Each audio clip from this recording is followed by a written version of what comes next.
하나님 아버지, 감사합니다.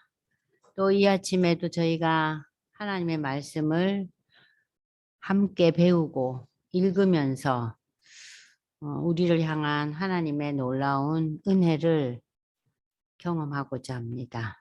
하나님 말씀으로 우리에게 유익을 주시고 깨달음을 주셔서 오늘을 사는 지혜를 덧입는 이 시간으로 주님 인도하여 주시옵소서.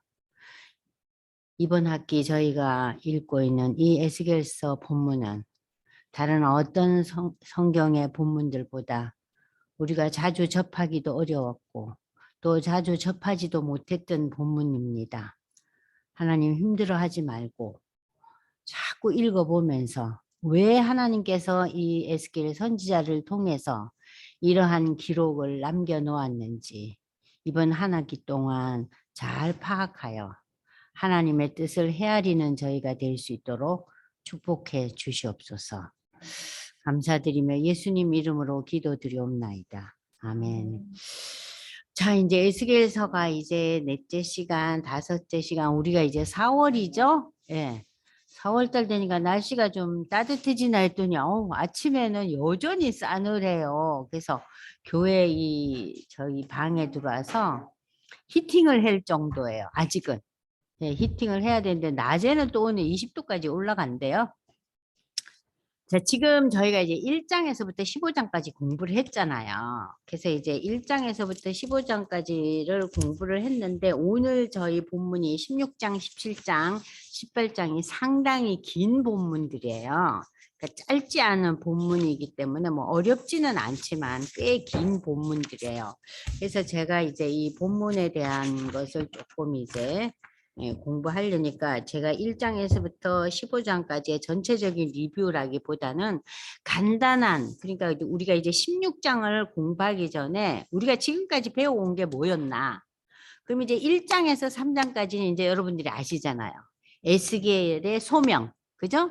에스겔이 그 바벨론 포로로 잡혀간 어느 날 갑자기 하늘이 열렸다 그런 표현이 나오잖아요. 거기서 이제 우리는 에스겔서 1장에서 벌써 그냥 두려운 거예요. 하늘이 열리고 뭐 나타났는데 이게 무슨 소린가 하고.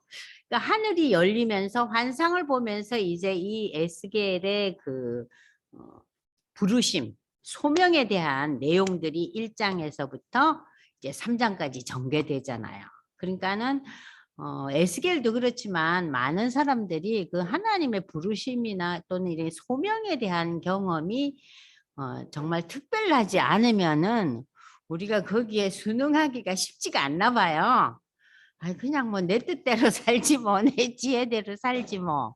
근데 이제 이 에스겔은 이런 1장에서 3장까지의 굉장한 체험을 했기 때문에 우리가 지금 4장에서 여러 가지를 배웠잖아요. 들어 눕고 벙어리가 되고 뭐 이런 거 보면서 참 특이한 경험을 하는데도 에스겔이 군소리가 없어요. 그죠? 그것은 1장부터 3장까지 나오는 특별한 경험을 한 거예요. 하나님의 영광을 보고 동물들을 보고 그 동물들이 하나님과의 관계가 이 바퀴를 통해서 이렇게 자기네들의 그 모든 것을 이렇게 컨트롤하고 있다는 여러 가지 상징적인 거를 이제 환상을 통해서 보면서 에스겔이 하나님께 순응하는. 그래서 어떤 의미에서 우리도 이런 특별한 체험을 평생에 한두 번은 주셔가지고 우리가 잘 좀 순응하면 좋겠다 하는 그런 생각도 들더라고요. 요번에 에스겔을 보면서. 그리고 이제 그 4장부터 이제 지금 우리가 읽고 있는 24장까지가 하나님의 심판에 대한 내용인데 누구를 심판하느냐? 유대 백성, 이스라엘을 이제 심판하는 거예요. 그리고 이제 어떤 분들이 그런 질문을 했어요. 왜 성경은 유다야, 유다 백성아 했다가 또 이스라엘아 했다가 이게 헷갈린대요. 그 유다라는 것은 이스라엘의 12지파 중에 네 번째 그 아들이잖아요. 그 유다. 그 유다는 다윗과 예수의 계보잖아요. 그러니까 메시아 계보라는 그 유다. 그래서 이제 이 유다 왕국, 유대 나라라 그러고요. 이스라엘이라는 이 표현은 야곱의 이름이 이스라엘 되죠. 그래서 이 야곱이 자기 깨와 지혜에 의존하던 야곱이 완전히 하나님의 다스림을 받는 새로운 사람으로 거듭나면서 이 야곱을 이스라엘이라 그러면서 그 뒤부터 이 유대 백성들을 이스라엘아 이스라엘아 이렇게 하는 거예요.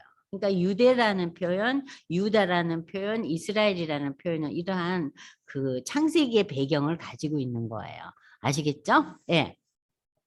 네. 그래서 이제 이 16장도 4장에서부터 15장 저희가 본 것처럼 하나님께서 이 이스라엘을 어떻게 심판하시는가. 그러니까 심판의 가장 큰 원인은 뭐였어요? 우상을 숭배했다 그러고 우리가 7장, 8장 공부할 때 그 에스겔이 어떤 환상을 봤죠?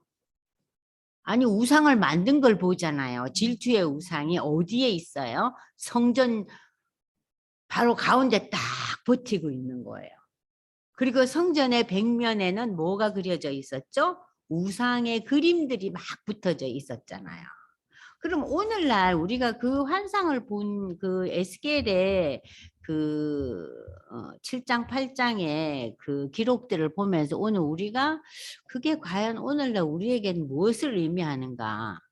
우리 삶에 그러한 우상적인 요소가 얼마나 많아요. 우리 몸은 주일날 예배당에 와 앉아 있어요. 또 집에서 우리가 컴퓨터를 켜고 또 어떤 분들은 노트북을 켜고 또 우리 저기 핸드폰으로 예배 드린다고 아주 딱 정리를 하고 딱 앉아 있지만 우리 마음과 우리 생각 속에 끊임없이 하나님 말고 다른 것들이 왔다 갔다 하잖아요. 그죠? 그 예배 드리는 그 1시간도 그래요. 그러니 다른 시간은 오죽하겠어요? 그러니까 우상을 섬기고 우상에게 마음이 뺏겼다는 것을 우리는 굉장히 어떻게 유대 백성들이 하나님의 선택된 백성들이 저럴 수가 있을까 하는데 우리의 삶을 보면 쉽게 이해가 되죠. 쉽게 이해돼요. 그러니까 그만큼 인간들이 자기 생각과 자기 지혜에 빠지기 쉬운 그 죄악 속에 우리가 살고 있는 거예요. 자, 그래서 이 16장에서는 그러면은 어떤 죄악과 어떤 내용을 가지고 에스겔이 또 이 하나님의 심판과 회복에 대한 메시지를 하고 있는가. 지금까지 우리가 보아왔던 내용에서도 심판 가운데서도 늘 우리가 지금 무엇을 배워왔죠? 항상 챕터마다 마지막 부분에는 회복의 기미에 대한 한두 문장의 메시지가 나왔죠. 그것이 에스겔서의 독특한 특징이에요. 하나님의 엄격한 심판 가운데서 노아 같은 사람, 다니엘 욥과 같은 의인이 있다 할지라도 지 혼자만 구원받지 지 자식이나 가족 누구도 구원할 수 없다는 이 엄중한 심판, 엄격한 심판.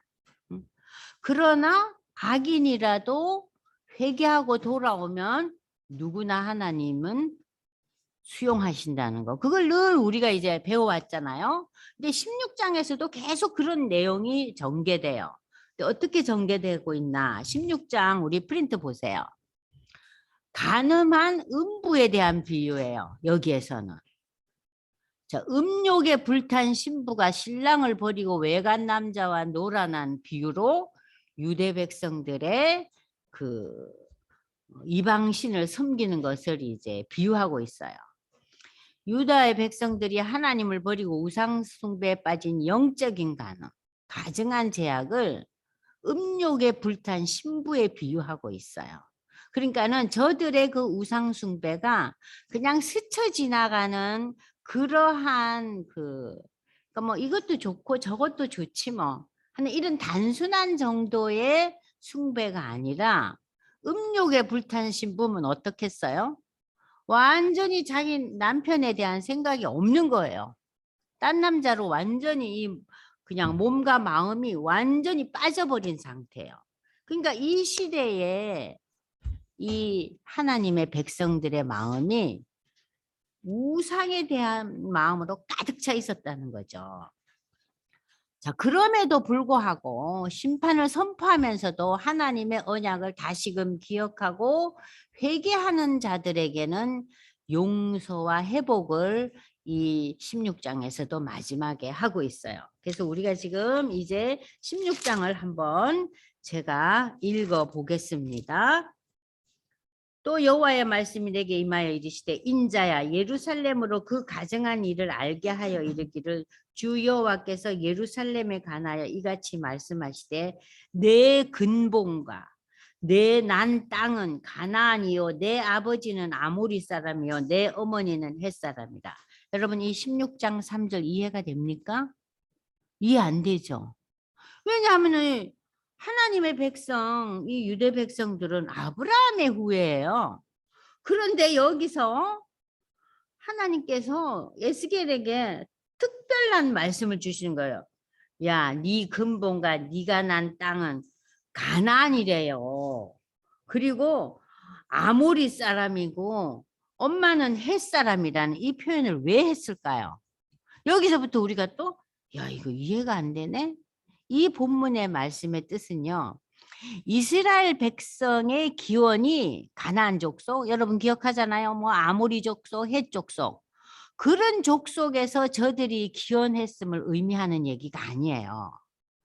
야곱의 자손은 이스라엘 백성은 하나님을 경배하고 섬겨야 할 하나님의 선택받은 백성들인데 마치 가나안 족속들의 그 후손들처럼 우상에 빠지고 우상을 섬기고 완전히 하나님과 멀어진 타락된 삶을 살고 있다는 것을 상징적으로 나타나는 표현이에요.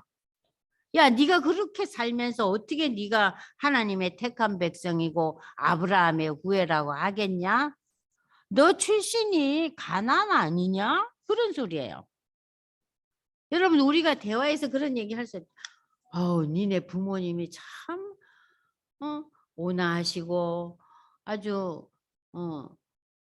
정직하신 분이고 성실하신 분이고 그런 부모 밑에서 아주 요상한 자녀가 태어났다 할 때 우리가 어떻게 표현해요? 어머 제가 저거 부모의 근처도 안 갔네? 지금 그 얘기예요. 아시겠죠? 이제 이해되시죠? 그러니까 하나님께서 너 가난안 족속 출신 같아. 네 하는 짓거리를 보니까 마치 가난한 사람처럼 우상에 네가 빠져 있잖아 지금. 너 아브라함의 후예 아닌 것 같다. 그런 의미예요. 이 표현이. 그러니까 이 에스겔에서에 나타난 그 하나님의 그 말씀의 표현이 굉장히 강해요. 그래서 우리가 에스겔서를 이해하기가 좀 어려워요. 저도 처음에 이 본문을 읽고 이게 무슨 소린가 했어요. 도무지 이해가 안 되는 거예요. 이제 여러분들 파악이 됐죠? 네가 난 것을 말하는데 네가 날 때 내 배꼽줄을 자르지 아니하였고 너를 물로 씻어 정결케 하지 아니하였고 내게 소금을 뿌리지 않고 그 시대 고대 근동 지역에서는요 어린아이가 태어나면 그 시대 무슨 그렇게 대단한 약이 있었겠어요. 요즘처럼 뭐 약초라든지 소금이라든지 이런 걸 썼는데 소금물을 아주 약하게 해서 그 아이들이 태어나면 핏덩어리잖아요. 응? 그러니까 그걸 소금물로 약하게 해갖고 그것을 이렇게 살짝 씻어줬대요. 그럼 여기서 소금물로 씻지도 않고 강보로 싸지도 않을 하였다는 이 표현은 전혀 네가 태어났을 때 부모의 돌봄을 받지 못한 존재. 그걸 표현한 건가? 아무도 너를 돌보아 이 중에 한 가지라도 내게 행하여 너를 불쌍히 여긴 자가 없었으므로 내가 낳은 날에 내 몸이 천하게 여겨져 내가 들에 버려졌느니라. 지금 네가 하고 있는 형색이 첫 번째는 가나안 족속처럼 우상을 숭배하구나. 두 번째는 부모도 없이 특별히 어머니의 돌봄도 없이 일가 친척의 돌봄도 없이 넌 그냥 태어났구나 버려졌구나 그런 존재라는 거예요. 지금 유대 백성들이 지어온 제약에 의하면 그렇게 본데 없이 태어났다는 거예요. 내가 네 옆으로 지나갈 때 내가 피투성이에 대해서 발전, 그러니까 아무도 소금물로 닦아주질 않았으니까 이 갓난쟁이가 온몸이 피투성이고, 그러면서 애가 이렇게 아무도 안 돌보니까 발을 동동동 굴리고 있는 거예요. 갓난쟁이가 발짓하는 걸 보고 내게 이르기를 너는 피투성이라도 살아있으라, 다시 이르기를 너는 피투성이라도 살아있으라 하고, 내가 너를, 하나님께서 유대 백성들을 들에 풀같이 많게 하였더니, 들에 풀같이 많게 하였다는 것은 여러분들, 이스라엘 백성들이요, 바로의 학정 밑에서 살 때 창세기에 보면요 70인이 내려갔죠. 예? 어른 남자 70인이 가서 저들이 오면서 수백만이 되지 않았어요. 그죠? 그러니까 그 400년 동안 엄청난 인구가 폭발했잖아요. 그러니까 하나님께서 아브라함에게 주신 약속이 뭐였어요? 모래알 같이 할 거다 그랬잖아요. 그것이 이미 출애굽하기 직전에 노예의 삶을 살 때 하나님의 축복이 이미 임하기 시작했잖아요. 그걸 지금 들의 풀, 잡풀같이 많이 해줬다 이거예요. 네가 크게 자라고 심히 아름다우며 유방이 뚜렷하고 내 머리털이 자랐으나 내가 여전히 벌거벗은 알몸이더라. 그러니까 하나님은 이렇게 융성한 인구를 이렇게 크게 번성하게 했지만은 네가 지금 하는 짓을 보니 벌거벗은 존재같이 아무런 돌봄을 받지 못한 존재 같다. 돌봄을 받을 존재가 어떻게 이렇게 하나님을 외면하고 잡신을 섬기느냐 이거예요.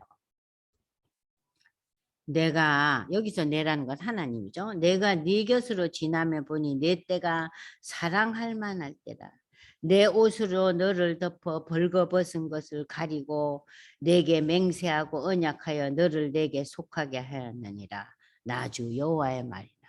그런 너를 하나님께서 돌보고 인도해서 저들을 노예에서 건져서 출애굽을 시키고 시내 산에서 언약을 주고 너는 내 백성이라 그러잖아요. 그러니까 이스라엘의 지금 역사를 비유하면서 얘기하고 있는 거예요. 내가 물로 너 피를 씻어 없애고 내게 기름을 바르고 수놓은 옷을 입히고 물돼지 가죽신이 좋은가 보죠. 가죽신이 물돼지 가죽으로 하는 게, 돼지 가죽으로 신발하는 게 소가죽보다 부드럽다는 얘기는 하더라고요. 저는 뭐 돼지 가죽인지 소가죽인지 양가죽인지 생각지도 않고 우리 신지만, 자, 신기고 가는 배로 두르고 모시로 덧입히고 폐물을 채우고 팔고리를 손목에 끼우고 목걸이를 목에 걸고 코고리를 코에 달고 귀고리를 귀에 달고 화려한 왕관을 머리에 씌웠더니, 자, 이건 뭡니까? 이스라엘이라는 나라가요, 다윗과 솔로몬의 시대에 통일왕국을 이루잖아요. 그죠? 그러면서 그 조그마한 나라가 너무 융성하고 발달하고 문화가 출중하니까 누가 찾아와서 놀래죠? 스바의 여왕이 지혜를 배우러 다 오잖아요. 그러니까는 이 처음에 이스라엘이라는 이 나라는 볼품이 없었어요. 그런데 너를 이렇게 역사 속에서 세웠다 이거예요, 지금. 그러면서 코고리를 코에 달고 귀고리를, 이스라엘의 문화에 코고리 달지 않아요. 이건 뭐냐면은 그만큼 융성했다는 거죠. 이와 같이 네가 금은으로 장식하고 가는 배와 모시와 수농을, 여러분들 배가 싼 거는 이렇게 거칠어요. 가는 걸수록 배와 모시가 비싸지 않아요? 그 좋은 것을 입었다는 거예요.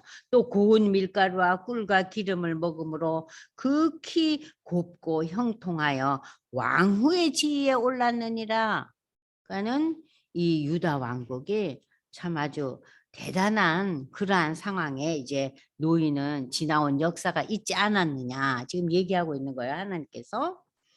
내 화려함으로 말미암아 내 명성이 이방인 중에까지 퍼졌는데 내가 네게 입힌 영화로 내 화려함이 온전함이라. 나 주 여호와의 말이니라.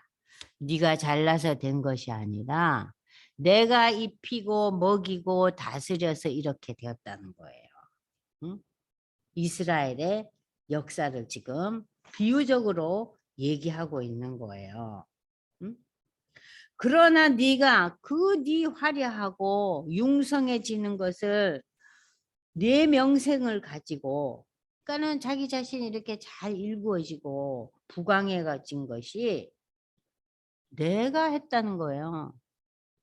내가 구축했다는 거예요. 그래가지고 행음했다는 건 뭐예요? 우상을 숭배했다. 그게 어느 시대 때부터 특별났어요? 솔로몬 시대 때 그랬잖아요. 그죠? 다윗과 솔로몬 시대 때 이 유대 나라가 참 융성했잖아요. 그러나 이 솔로몬 시대에 와서 솔로몬의 그 수많은 비빈들이 우상을 들고 들어오잖아요. 그러면서 이 하나님의 택한 백성들에게 산당 제사가 시작되고 우상을 섬기는 뭐 곳곳에 성전과 우상을 섬기는 것이 함께, 그래서 이 시대를 가리켜서 우리가 어떻게 표현합니까? 신앙이 여러 가지로 분리가 되고 한쪽으로는 산당 제사를 드리고 한쪽으로는 성전에 가서 양을 잡아서 바치고 그러는 거예요. 그러나 우리가 그 이스라엘의 역사 속에서 솔로몬이 처음에 하나님의 부르심을 받을 때는 어때요? 기도하잖아요. 하나님 제게 이 백성을 다스릴 지혜를 달라고. 그래서 하나님께서 그 솔로몬의 그 아름다운 기도, 네가 네 수완이 길게 해달라, 너에게 명예를 달라, 네게 부를 달라, 이런 기도하지 않고 너 백성을 잘 다스리게 해달라는 지혜를 달라는 이 놀라운 기도에 하나님 축복하시잖아요. 그렇게 멋지게 솔로몬이 시작을 하다가 이 화려하고 이 명성이 펼쳐지니까 우상을 섬기고 하나님을 섬기고 동시에 이러한 그 큰 죄악에 빠져드는 거예요. 그러므로 네가 음란을 많이 행함으로 네 몸이 그들의 것이 되도다. 솔로몬 네가 우상의 것이 되고 말았구나. 그래서 이 나라가 두 배로 분리되죠. 그것이 이제 북이스라엘과 남유다 왕국이 되잖아요. 네가 네 의복을 가지고 너를 위하여 각색으로 산당을 꾸미고 거기서 행음을 하였더니, 행음이라는 단어는 우상숭배로 생각하시면 됩니다. 우상숭배를 하였나니 이런 일은 전무후무하니라. 너처럼 이렇게 한 자가 없다 이거예요. 내가 준 금은 장식품으로 너를 위하여, 여기 남자 우상이라는 단어를 여러분들 잘 보세요. 우상인데요. 남자 우상이래요. 이 남자 우상은 어디에서 비롯되었냐면은 옛날에 그 야곱이 자기 아내 중에서도 라헬을 이뻐했잖아요. 그래서 라헬을 위해서 또 7년을 더 섬기면서 20년의 종살이를 했잖아요. 그리고 이제 외삼촌의 집을 떠날 때 이 라헬이 뭘 들고 가요? 드라빔을 가져가요. 이 드라빔이 남자 우상이에요. 이 드라빔은 뭘 상징하냐면은요, 가정의 수호신이에요. 그러니까 가정마다, 집집마다 자기가 섬기는 또 신들이 있었어요. 그 시대에. 응? 그러니까는 이것은 이제 아브라함의 가족에는 이게 없었어요. 그러나 이 시대에 그 이방 사람들에게는 있었죠. 이 드라빔을 라헬이 들고 가잖아요. 몰래 감추고 그거를 지 엉덩이 밑에 깔고 가잖아요. 감춰서. 그 드라빔을 말하자면은 남자 우상인데, 왜 남자 우상이라는 표현을 하면은 남자의 그 상징을 따라서 좀 만들었대요. 커다랗게. 그러니까 우리가 생각하면 좀 별걸 다 하면 되네 싶잖아요. 왜냐하면은 그 남자의 상징이 뭐냐면은 그 종족을 늘려가는 거잖아요. 그 종족을 늘린다는 것은 일종의 자기의 힘과 권력과 또 물질을 늘려가는 거거든요. 그러니까 여기서 이 드라빔이 남자 우상이 상징적으로 나타나는 것은 뭐예요? 물질적인 형통과 축복이에요. 그래서 이것을 우리가 잠깐 보겠습니다. 여러분들 창세기 31장 17절로 20절 우리 윤홍 형제가 한번 읽어볼까요? 드라빔에 대한 내용입니다.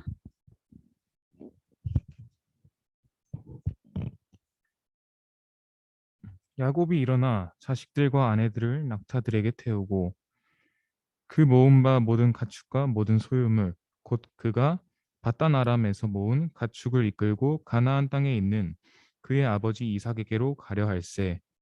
그때에 라반이 양털을 깎으러 갔으므로 라헬은 그의 아버지의 드라빔을 도둑질하고 야곱은 그 거취를 아람 사람 라반에게 말하지 아니하고 가만히 떠났더라. 드라빔이 나오죠. 드라빔을 갖고 갔다는 건 뭡니까? 우상 딴지를 안고 간 거예요. 이 야곱이 사랑한 아내가. 그러니까 야곱이 사랑한 이 아내 그 라헬은 사실은 야곱과 어울리지 않는 커플이에요. 그 다음에 35장 1절에서 5절도 한번 보겠습니다. 그래서 여러분들이 그 드라빔은 그 가정의 수호신으로 여러분이 생각하시면 됩니다. 35장 1절에서 5절. 하나님이 야곱에게 이르시되 일어나 베델로 올라가서 거기 거주하며 내가 내 형 에서의 낯을 피하여 도망하던 때에 내게 나타났던 하나님께 거기서 제단을 쌓으라 하신지라. 야곱이 이에 자기 집안 사람과 자기와 함께한 모든 자에게 이르되 너희 중에 있는 이방 신상들을 버리고 자신을 정결하게 하고 너희들의 의복을 바꾸어 입으라. 우리가 일어나 베델로 올라가자. 내 환난 날에 내게 응답하시며 내가 가는 길에서 나와 함께 하신 하나님께 내가 거기서 제단을 쌓으려 하노라 하매 그들이 자기 손에 있는 모든 이방 신상들과 자기 귀에 있는 귀고리들을 야곱에게 주는지라. 야곱이 그것들을 세겜 근처 상수리 나무 아래에 묻고 그들이 떠났으나 하나님이 그 사면 고을들로 크게 두려워하게 하셨으므로 야곱의 아들들을 추격하는 자가 없었더라. 네, 하나님의 축복을 어떻게 받습니까? 자기들이 가지고 있는 그 우상 단지들을 다 땅에다가 다 내려놓고 갔어요. 그랬더니 하나님이 어떻게 도우세요? 저들이 엄청난 지금 그 여러 가지 불을 쌓고 지금 가니까 요즘으로 말하면 산적이나 도둑대가 얼마나 많겠어요. 가는 길에 아무도 저들을 건드리는 자가 없었어요. 그 우상 단지를 다 내려놓은 거죠. 이제 여러분들 이제 드라빔 아시겠죠? 예. 이 남자 우상 그 집을 지켜준다. 이 가정의 수호신들을 만들어 행음하며 또 내 수놓은 옷을 우상에게 입히고 나의 기름과 향을 그 앞에 베풀며 그러니까 지금 여러 가지 좋은 것들을 다 준비해 가지고 어디다 바쳐요? 우상에게 바치는 거예요. 또 내가 내게 주어 먹게 한 내 음식물 곧 고운 밀가루 기름꿀을 내가 그 우상 앞에 베풀어 향기를 삼았나니 과연 그렇게 하였느니라. 향기를 삼았다는 것은요. 이 향기라는 것은 기도를 상징해요. 그러니까 우상 앞에서 기도를 한 거예요. 그러니까 우상 앞에서 한 기도가 뭐겠어요? 건강과 물질의 축복과 자손이 번성하고 이런 우리 눈에 보이고 우리가 이 세상 살면서 누리는 수많은 것들을 기도했다는 거예요. 우상 앞에서. 우상 앞에 온갖 것을 다 바치면서 자, 또 내가 나를 위하여 낳은 네 자녀를 그들에 데리고 가서 드려 제물로 삼아 불쌍해. 우상에게 기도하고 제물을 바쳤을 뿐만 아니라 네가 얼마나 나쁜 일을 했느냐. 네게 축복으로 준 자녀들을 불살라서 이렇게 우상을 섬겼는데 이게 작은 일이냐? 나의 자녀들을 죽여 우상에게 넘겨 불 가운데로 지나가게 했다 이거예요. 그러니까 자녀를요. 그때 동물 제사 지냈잖아요. 그죠? 그래서 양을 주로 바치고 어려운 사람은 그 산비둘기도 바치고 그랬죠. 근데 지금 여기선 누구를 제물로 삼았어요? 특별히 갓난 아기들이었고 아주 어린 아이들이었어요. 그런 애들을 불에다가 태워서 재로 만들어서 이것을 이제 제사를 드린 거예요. 자, 이러한 상황 속에서 우리가 열왕기하 21장 4절에서 6절을 한번 보겠습니다. 이게 역사에 이제 어떻게 나타나고 있는지. 이 신이 몰록신이라는 신이에요. 우상 중에서도 이 몰록신전 앞에서 그 신상을 만들어 놓고 자기의 자녀를 화제로 해서 제물을 바친 사건이에요. 그러니까 어떻게 보면은 굉장히 그래서 이런 얘기가 있대요. 그 아이들을 그 바칠 때 그 엄마가 아이들이 울잖아요. 고통스러우니까 태워 죽이니까. 그러니까는 그 애들이 울고 막 이런 소리가 나니까 이 어머니들이 거기를 뛰어가서 애를 데리고 나올까 봐서 막 소리를 지르고 요란한 소리를 막 만들었대요. 그거 못 듣게 하려고.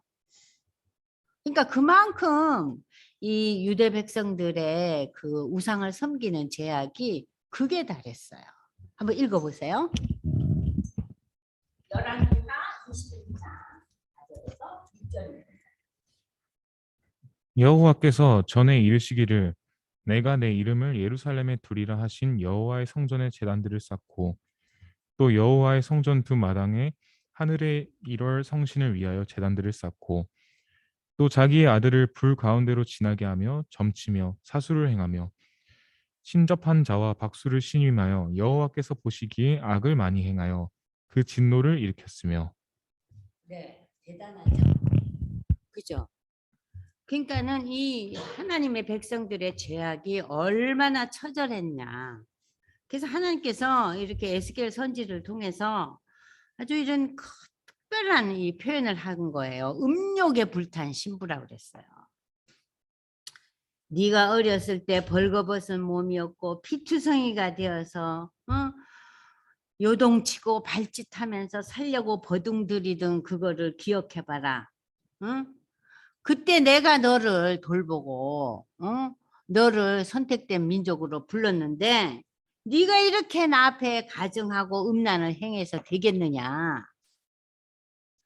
23절입니다. 주 여호와의 말씀이니라. 너는 화 있을진지 너는 하나님으로부터 저주받아 마땅하다는 거예요.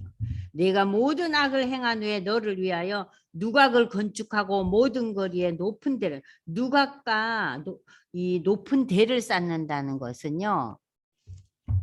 하나님의 성전 안에 쌓던 모든 것들이 이제 바깥에다가 만들어 가지고 그것이 하나의 그 저들의 그 뭐라 그러죠? 산당 제사가 될 수도 있고 거기다가 이제 우상을 만들어 놓을 수도 있고 우리 저기 그 천하 대장군 뭐 지하 여장군 그런 거 있잖아요. 이렇게 길거리 그 시골길 가면 그런 식으로 뭘 만들어 놓고 거기다 빌고 거기다 대고 축복을 구하는 거예요.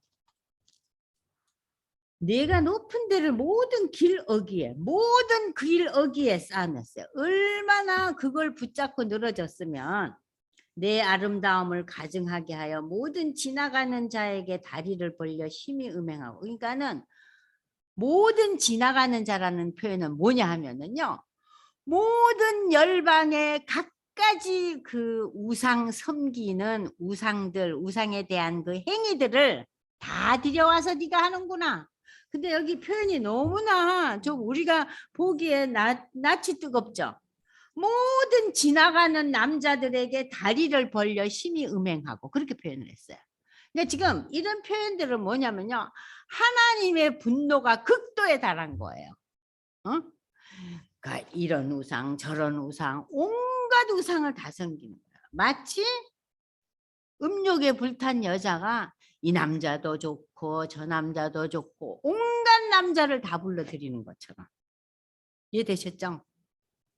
그러니까 이 하나님의 백성들의 죄악이 굉장했던 거예요. 우리가 왜 이 하나님의 택한 백성들이 어떻게 바벨론 포로를 1차, 2차, 3차에 걸쳐서 20년 이상 동안 진리금을 당해서 바벨론에게 멸망하느냐? 대부분의 나라들이 그 대국 앞에서 멸망한다는 건 순식간에 이루어지는데 왜 이렇게 진리금을 당했을까? 우리가 좀 의심이 가잖아요. 유대 나라가 그 바벨론하고 비교가 돼요? 망하면은 그냥 일시에 망해버리는데 23, 4년에 걸쳐서 바벨론에게 진리김을 당하는 거예요. 그러니까 하나님의 그 분노가 그런 모든 심판에 나타나고 있잖아요. 하체가 큰 내 이웃 나라 애굽 사람과도, 그러니까는 애굽이 그 당시에 굉장한 큰 세력이었어요. 그러니까 남쪽 그 동쪽의 그 남쪽으로는 애굽이 있었고 서쪽에로는 바벨론이 있었던 거예요. 아시겠죠? 그래서 네가 또 애굽에게도, 응? 애굽이 섬기는 그 우상 숭배, 또 애굽과 정치적인 동맹을 맺었어요. 근데 하나님께서 애굽과 맺지 말라 그랬어요. 너희가 바벨론에게 멸망을 당하고 바벨론에게 포로가 될지라도 바벨론에게 너희가 의지하고 바벨론과 교역을 하라 그랬어요. 바벨론의 말을 들으라 그랬어요. 왜냐? 너희가 바벨론 포로가 되는 것은 내가 한 일이라는 거예요. 하나님께서. 그러니까 바벨론에게 순응하라는 거예요. 그런데 이 좀 이따 여러분들 배우겠지만 유다의 그 시드기야 왕이 애굽에 콜을 해요. 도와달라고. 망하죠 다.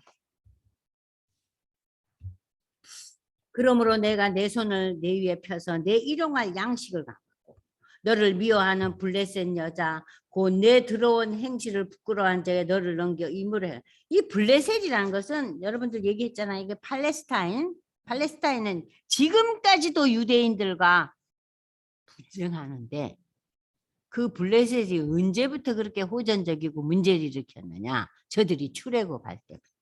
그래서 블레셋이 있는 그쪽으로 안 갔잖아요. 출애굽 여정이.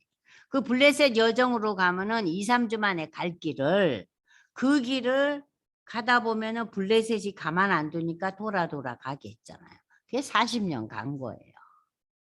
그러니까는 우리는 왜 하나님께서 40년 동안 이스라엘 백성들이 정탐꾼 보냈을 때 10명의 정탐꾼 우리는 절대 못 간다 그랬잖아요. 그죠? 갈렙과 여호수아 빼고. 그래서 하나님께서 40년을 거기서 방황하게 하잖아요. 그러나 또 한편으로는 하나님께서 2, 3주 동안에 갈 수 있는 길을 이 40년의 방황을 통해서 저들이 살아남게 했어요. 무슨 얘기인지 아시겠죠? 팔레스타인 지역으로 갔으면 그들은 제대로 살아남지를 못해요. 못 가게 하고 죽이고 전쟁이 나잖아요. 그런데 이 사람들이 어떻게 지금 전쟁을 해요? 뭐 들고 가요? 개나리 보찜 들고 가요. 어떻게 전쟁을 합니까? 그래서 하나님의 보호책으로 이렇게 밑으로 돌아가게 하는데 그 길도 40년이 걸리는 길은 아니지만 하나님의 체벌이죠. 40년. 자, 보십시오. 네가 음욕이 차지 아니하여 또 아수르 사람과 행음하고 그들과 행음하고도 아직도 부족하여. 자, 북왕국은요 아수르 제국한테 멸망하죠. 그죠? 북왕국의 수도가 사마리아였잖아요. 그죠? 근데 이 아수르가 사마리아를 점령하고 난 뒤에 어떻게 이 사마리아를 흩어나요? 사마리아에 거하는 북왕국 사람들을 아수르가 정복한 나라에 다 이렇게 보내요. 마치 이민 보내듯이. 그러니까는 이 북왕국 사람들 살고 있는 그 지역에 아수르가 정복한 나라 민족들이 들어와요. 섞어놔요. 네? 그러니까는 이 사람이 섞여지잖아요. 여기서 나온 종족을 사마리안이라 그러는 거예요. 아시겠죠? 자, 그래서 하나님께서 계속해서 이렇게 벌을 주시는 거예요. 장사하는 땅 갈대아, 갈대아는 바벨론을 의미한다 그랬죠. 그러면 장사하는 땅 바벨론이라는 것은 굉장히 그 당시에 부유했던 잘 살던 바벨론에까지 심히 행음하되 아직도 그러니까 바벨론 땅이 섬기는 바벨론 나라 제국이 섬기는 또 우상을 섬겼잖아요. 그죠? 주 여호와의 말씀이라 내가 이 모든 일을 행하니 이는 방자한 음녀의 행위라 내 마음이 어찌 그리 악하느냐.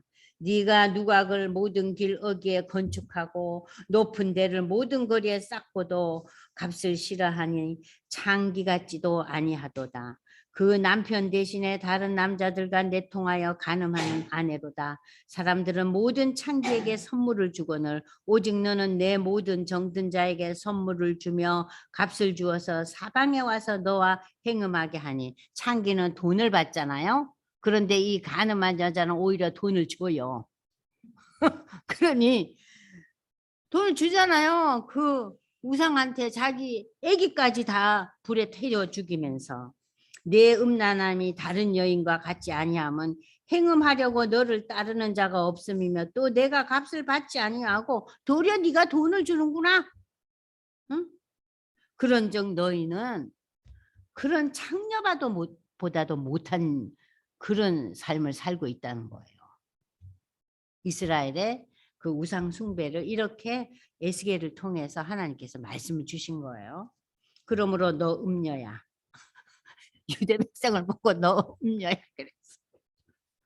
여호와의 말씀을 들을지어다. 주 여호와께서 이같이 말씀하여 네가 네 누추한 걸 쏟으며 내 정든 자 행음함으로 벗은 몸을 드러내며 또 가증한 우상을 위하여 내 자녀의 피를 우상에게 드렸은즉 내가 너의 즐거워하는 정든 자와 사랑하는 모든 자와 미워하는 모든 자를 모두 사방에서 모아 너를 대적하게 할 것이요 또 내 벗은 몸을 그 앞에 드러내 그들이 그것을 다 보게 할 거야. 수치를 줄 거라는 거예요. 그래서 바벨론 포로로 잡혀가는 그 내용을 지금 비유적으로 지금 37절에 하고 있는 거예요. 아시겠죠? 바벨론 포로로. 그러니까는 이 유대 민족이 바벨론 포로로 잡혀갈 때 아주 비참하게 잡혀가요. 비참하게 잡혀가요.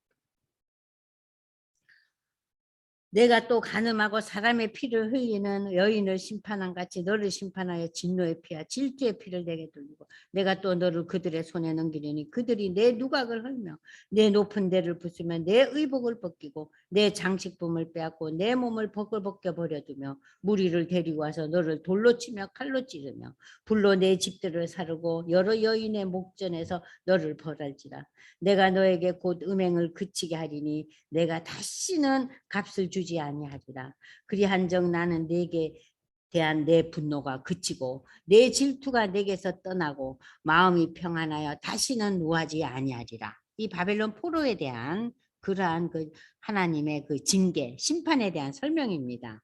네가 어렸을 때를 기억하지 않고 여기서 어렸을 때라는 것은 이스라엘 백성들의 출애굽을 얘기해요. 그러니까 옛날에 어렸을 때라는 거 옛날에 그 출애굽 시절을 기억해봐라. 그것을 그 출애굽의 하나님을 기억지 아니하고 이 모든 일로 나를 분노하게 우상 숭배로 나를 분노하게 하였은즉 내가 내 행위대로 내 머리에 보응하리니 내가 이 음란과 내 모든 가증한 일을 다시는 행하지 아니하리라. 이런 일들이 이제 일어나지 아니하리라 하는 것은 뭐예요? 회복을 상징하는 이야기예요. 그러면서 속담을 얘기하고 있습니다. 속담을 이런 속담이 있지 않냐. 어머니가 그러면 딸도 그렇다. 너는 그 남편과 자녀를 싫어한 어머니의 딸이요. 너는 그 남편과 자녀를 싫어한 형의 동생이로다. 내 어머니는 햇사람이요. 내 아버지는 아모리 사람이요. 이 뭘 얘기한다 그랬어요? 그 열방의 우상 섬기는 족속들처럼 너희가 우상을 섬겼다는 표현이라 그랬죠? 내 형은 그 딸들과 함께 내 왼쪽에 거주하는 사마리아. 사마리아 제가 아까 설명했죠. 사마리아는 완전히 그러니까는 그 순수한 유대의 그 민족이 못 되는 거예요. 흩어져 버렸어요. 그래서 사마리아인을 유대인들이 거부하는 겁니다. 내 아우는 그 딸들과 함께 내 오른쪽에 소돔은 뭐예요? 소돔은 뭐예요? 완전히 멸망한 악의 도시 아니에요. 그죠? 소돔과 사마리라는 거예요. 사마리아. 내가 그들의 행위대로만 행하지 아니하며 그와 가증한 대로만 행하지 아니고 그것을 적게 여겨서 내 모든 행위가 그보다 더. 그러니까는 지금 유대 민족의 이 우상 숭배가 얼마나 극에 달했냐면은 사마리아보다 더하고 소돔보다 더하다 그 얘기예요. 내 아우 소돔의 제약은 이러하니 그와 그의 딸들에게 교만함과 음식물의 풍족한 바 태평함을 누렸어요. 소돔이 잘 살았어요. 또 그가 가난하고 궁핍한 자를 도와주지 아니하였다. 이건 뭐예요? 아주 윤리와 도덕이 땅에 떨어졌어요. 자기만 잘 먹고 잘 살라 그런 거예요. 또 그들이 그만하여 가증한 일을 벌렸다. 이 가증한 일이라는 것은 소돔의 특징 중에 하나가 동성애였죠. 이 가증한 일은 동성애를 얘기하는 거예요. 예.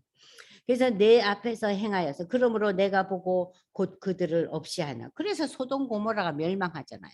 그러니까 소돔 고모라의 멸망은 소돔의 제약은 뭡니까?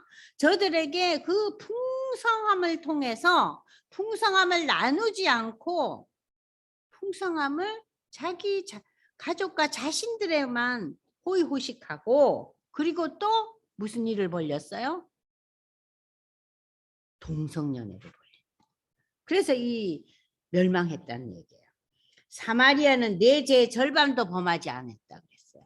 사마리아가 북왕국을 의미하잖아요. 그죠? 북왕국의 수도니까. 그 북왕국은 뭐 했어요? 금송아지 2마리 만드신 거 여러분 기억하시죠? 근데 금송아지를 섬기던 북왕국보다 너희가 더하다 이거예요. 응? 너희는 금송아지가 유가 아니네. 온갖 우상을 다 섬기고 너희 애를 불태워 죽이고 너는 사마리아보다 더 가증한 죄를 저질렀다. 내 모든 가증한 행위로 내 형과 아우를 어렵게 했다. 네가 얼마나 우상 숭배하고 하나님의 마음을 아프게 했으면은 사마리아나 또는 이 소돔의 제약도 네한테 비하면 의롭네. 네가 내 형과 아우를 유리하게 판단하였으니 너도 내 수치를 담당할지라. 내가 그들보다 더욱 가증한 죄를 범함으로 그들이 너보다 어렵게 되었나니 네가 내 형과 아우를 의롭게 하였은즉 너는 놀라면 내 수치를 담당. 그 수치를 어떻게 담당했습니까? 바벨론 포로가 되고 저들이 돌아옵니다. 회복이 됩니다. 회복이 됐지만 유대 나라는 어떻게 돼요? 역사에서 2500년 동안 유리방황하는 민족이 됐잖아요.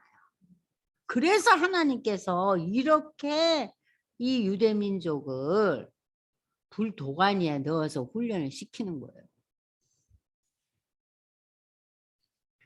내가 그들의 사로잡힘 곧 소돔과 그의 딸들의 사로잡힘과 사마리아의 그의 딸들의 사로잡힘과 그들 중에 너의 사로잡힌 자의 사로잡힘을 풀어주어 네가 그 수욕 그 수치스러운 것을 담당하고 내가 행한 모든 일로 말미암아 부끄럽게 하리니 이는 내가 그들에게 위로가 됩니다.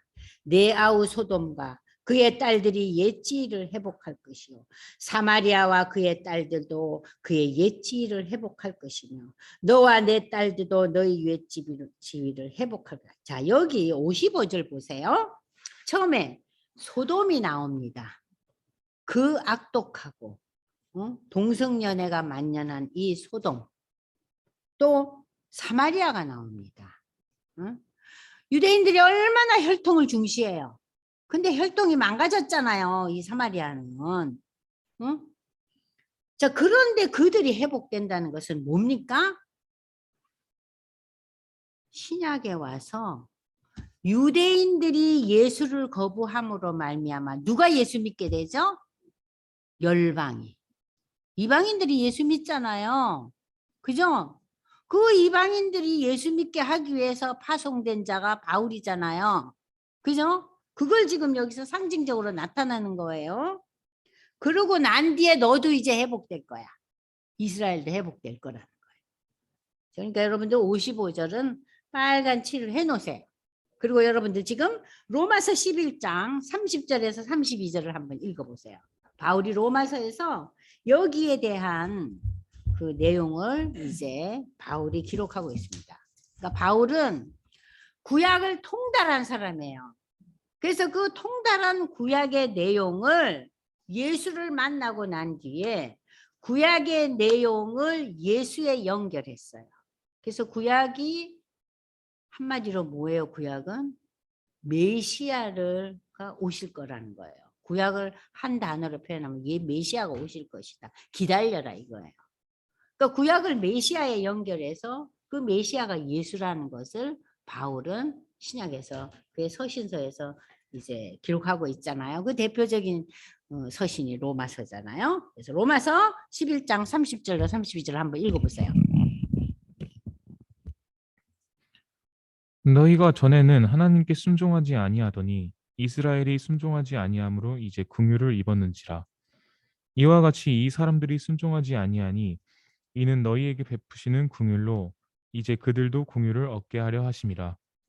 하나님이 모든 사람을 순종하지 아니하는 가운데 가두어 두심은 모든 사람에게 긍휼을 베풀려 하심이로다. 인간이 죄악을 저질렀잖아요. 우리가 카인의 후예잖아요. 아담의 후예고. 그죠? 그런데 하나님께서 우리를 위해서 구원의 메시지를 창세기 3장 15절에 주셨잖아요. 그걸 원시복음이라 그랬죠? 그죠? 자, 그래서 이제 여자의 후손이 온다 그러잖아요. 여자의 후손이. 그런데 그 여자의 후손이 오는 과정이 유다의 지파를 통해서 오는데 예수가 올 때에 유대인들은 예수 안 믿고 죽이잖아요. 십자가에 못 박혀 달리게 한 것이 유대인들이 한 거 아니에요. 사실은 빌라도가 한 게 아니잖아요. 그죠? 그랬더니 여기서 너희가 그래서 다른 이방 민족이 지금 뭐라 그랬어요? 하나님의 긍휼을 입은 거예요. 예? 그게 지금 로마서 11장에 나오잖아요. 근데 결국은 유대인들도 받아들일 거라는 얘기예요. 그러니까는 이 구약의 전체 내용을 요약하고 있어요. 이 바울의 그 로마서가. 네가 교만하던 때 내 아우 소돔을 내 입으로 말하지 아니하였나? 곧 내 악이 드러나기 전이며 내 아람의 딸들이 너를 능욕하기 전에 너의 사방에 둘러있는 브레셀의 딸들이 너희를 멸시하기 전에. 이건 아람의 딸, 블레셋의 딸. 이거는 이스라엘의 역사 속에서 아람 왕이 예루살렘 침공을 했던 이야기. 블레셋의 딸들이 저들을 이제 멸시하기 전이라는 것은 이 아수르의 침공과 느부갓네살의 그 침공을 다 상징적으로 표현하고 있는 거예요. 이 모든 너희를 침공하고 너희를 이렇게 힘들게 한 그 수많은 일들이 내 음란과 내 가증한 일을 내가 담당하였느니라. 네가 음란하고 가증했기 때문에 이러한 역사에서 어려움을 네가 겪지 않았느냐. 나 주 여호와가 이같이 말합니다. 네가 맹세를 하나님과 맺은 언약을 멸시하고 언약을 배반하였은즉 내가 네 행한 대로 심판하겠다. 그러나 60절에서 여러분들 63절까지 함께 읽으세요. 그러나 여기에서 영원한 언약이 나오면서 하나님의 회복의 메시지가 나옵니다. 시작. 윤웅 형제 큰 소리 읽어보세요. 시작. 그러나 내가 너의 어렸을 때에 너와 세운 언약을 기억하고 너와 영원한 언약을 세우리라. 내가 내 형과 아우를 접대할 때에 내 행위를 기억하고 부끄러워할 것이라. 내가 그들을 내게 딸로 주려니와 내 언약으로 말미암음이 아니니라. 내가 내게 내 언약을 세워 내가 여호와인 줄 내가 알게 하리니 이는 내가 내 모든 행한 일을 용서한 후에 내가 기억하고 놀라고 부끄러워서 다시는 입을 열지 못하게 하려 함이니라. 주 여호와의 말씀이니라. 자, 아멘. 여기서 다시 영원한 언약 얘기를 하고 있어요. 그러면서 하나님께서 회복의 메시지를 주시는데, 자, 여러분들 프린트로 가세요. 하나님의 심판과 회복하심을 보겠습니다. 가늠한 이 아내는 유다 왕국이죠. 하나님은 유다를 심판함으로 바벨론에게 멸망에 이르게 하지만 하나님께서 세우신 언약대로 유다와의 관계를 회복시킨다. 그 첫 번째 회복이 바벨론 포로에서 돌아옵니다. 그러나 이 회복은 예수 그리스도를 통해서 그 약속의 성취로 이제 역사 속에서 이루어지죠. 그래서 이 회복은 영원한 언약으로 여기 나타나고 있습니다. 이스라엘은 하나님 백성이 되고 하나님을 섬기고 하나님은 이스라엘 백성이 되시겠다는 이 언약은 출애굽 당시에 시내산에서 하나님과 이스라엘 백성 사이에 맺어졌죠. 여러분 출애굽기 19장 1절에서 6절 한번 보세요. 이 영원한 이 출애굽기 19장은 십계명을 주는 그 상황이거든요. 그 십계명을 주기 전에 하나님께서 이스라엘 그 백성들에게 주시는 말씀이에요. 출애굽기 19장 1절에서 6절 읽으세요. 이스라엘 자손이 애굽 땅을 떠난 지 3개월이 되던 날 그들이 시내 광야에 이르니라. 그들이 르비딤을 떠나 시내 광야에 이르러 그 광야에 장막을 치되 이스라엘이 거기 산 앞에 장막을 치니라. 모세가 하나님 앞에 올라가니 여호와께서 산에서 그를 불러 말씀하시되 너는 이같이 야곱의 집에 말하고 이스라엘 자손들에게 말하라. 내가 애굽 사람에게 어떻게 행하였음과 내가 어떻게 독수리 날개로 너희를 업어 내게로 인도하였음을 너희가 보았느니라. 세계가 다 내게 속하였나니 너희가 내 말을 잘 듣고 내 언약을 지키면 너희는 모든 민족 중에서 내 소유가 되겠고 너희가 내게 대하여 제사장 나라가 되며 거룩한 백성이 되리라. 너는 이 말을 이스라엘 자손에게 전할지니라. 네. 하나님께서 이러한 언약과 약속의 말씀을 주시고 그리고 19장 그 뒷절부터 무슨 얘기가 나오냐면 십계명의 내용이 쫙 펼쳐지는 거예요. 그러니까 이러한 관계를 맺었는데 결국 너희가 회복될 거라는 거예요. 그래서 이 우리가 지금 읽은 이 16장이 굉장히 길어요. 길죠? 그러니까 이 16장 긴 그 글 속에서 하나님께서 에스겔을 통해서 지나온 이스라엘의 역사를 더듬으면서 이스라엘이 얼마나 하나님 앞에 큰 죄악을 저질렀는가 역사를 통해서 설명하고 있는 거예요. 그러니까 여러분들이 구약에 대한 내용을 조금이라도 좀 이렇게 유심히 읽은 분들은 이 16장의 내용이 이해하기가 어렵지는 않아요. 근데 너무 이 표현이 강하고 표현이 다른 예레미야나 이사야하고 아주 달라요. 그래서 우리가 좀 이 에스겔서하고 이렇게 친숙하게 읽기가 어려운 본문들이에요. 이 에스겔서가. 그래서 이제 이 16장을 이제 좀 이해가 되시죠? 이스라엘의 그 역사 속에서 하나님과 이스라엘이 어떤 관계였는가. 근데 저들이 하나님을 이렇게 배반했다는 거예요. 마치 불타는 음료가 이 남자 저 남자 옮겨 다니면서 바람이 났어요. 응? 아, 표현도 너무 세죠? 너무 세요. 그리고 이제 17장은 독수리와 포도나무 비유인데 요거 잠깐 하고 싶게요. 바벨론이 유다를 통치하고자 세운 시드기야 왕은 바벨론의 느부갓네살 왕의 반기를 든다 그랬죠. 그리고 애굽에다가 동맹을 맺어요. 하나님은 바벨론에게 항복하고 바벨론에게 순응하기를 경고했지만 시드기야는 애굽을 택하면서 이 유대왕 나라가 BC 586년 멸망하는 거예요. 그래서 여기서 이제 이 17장에 백향목이라는 그 비유가 나와요. 백향목은 굉장히 아름답고 멋진 나무죠. 그래서 이 백향목 비유를 통해서 바벨론 포로에서 유다가 이제 돌아올 것이며 또 메시아 왕국의 도래에 대한 얘기를 다시 17장에서 반복하고 있어요. 그러니까 지금까지 읽은 이 모든 그 4장 이후에 그 유다 왕국의 그 멸망에 대한 심판에 대한 메시지는 얼마나 유다가 큰 죄악을 저질렀느냐. 그 첫 번째요. 두 번째, 하나님은 그 죄악에 대해서 일말의 용서가 없어요. 그죠? 거기에 대해서 철저히 심판하시겠다는 거예요. 그래서 너희를 바벨론에 멸망시켜요. 그죠? 그러나 그것으로 하나님의 택한 백성의 역사가 끝나는 게 아니라는 거예요.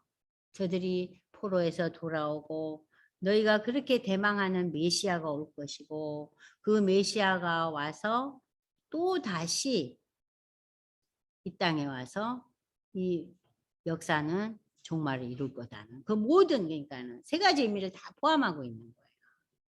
자, 그래서 조금 쉬었다가 또 17장 할게요.